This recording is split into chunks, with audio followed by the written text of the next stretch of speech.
Guys ரீசெண்டாக பார்த்தீங்கன்னா நம்மளுக்கு ஒரு நியூஸ் கிடச்சிருந்துச்சு. ஸோ இந்த நியூஸில் வந்து தக்லீஃப் பட தோல்வியால் கமல்ஹாசன் சார் வந்து பயங்கரமான டிப்ரெஷனில் இருக்காரு அப்படின்னும், நைட்டெல்லாம் தூங்காமல் தக்லீஃப் படத்தை பற்றி நினச்சிட்டு இருக்காரு. இந்தளவுக்கு ஒரு லாஸ் பண்ணிட்டோமே அப்படின்ற மாதிரி பயங்கரமான கவலையில் இருக்காரு அப்படின்ற மாதிரி சொல்லப்படுது. ஸோ தக்லீஃப் படத்தோட ப்ரமோஷன் ஒர்க்காக வந்து கமல்ஹாசன் சார் வந்து கர்நாடகா போயிருந்தார்.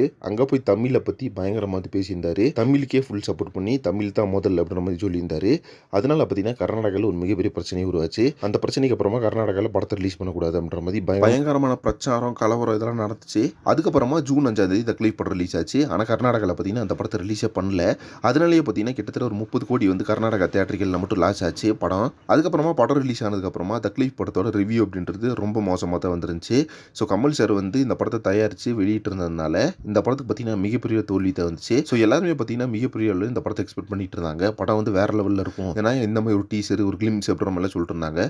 பட் கிளிம்ஸ்லேயோ இல்லை வந்து ட்ரெய்லர்லேயோ இருந்த அளவுக்கு பார்த்தீங்கன்னா படம் இல்லை. ஏற்கனவே ரிலீஸ் ஆன மணிரத்னமோட படங்கள்ல இருந்தே மணிரத்னம் பார்த்தீங்கன்னா சில காட்சியில் எடுத்து போட்டு வச்சு ஒரு படம் பண்ணா இப்படி இருக்கும் அந்த மாதிரி தான் இருந்துச்சு. இதனாலேயே பார்த்தீங்கன்னா கமல்ஹாசன் சார் வந்து ரொம்ப டிப்ரெஷன் போயிட்டாரு. ஏற்கனவே அவர் எதிர்பார்த்த மாதிரி இந்தியன் 2 படமும் சரியா போல.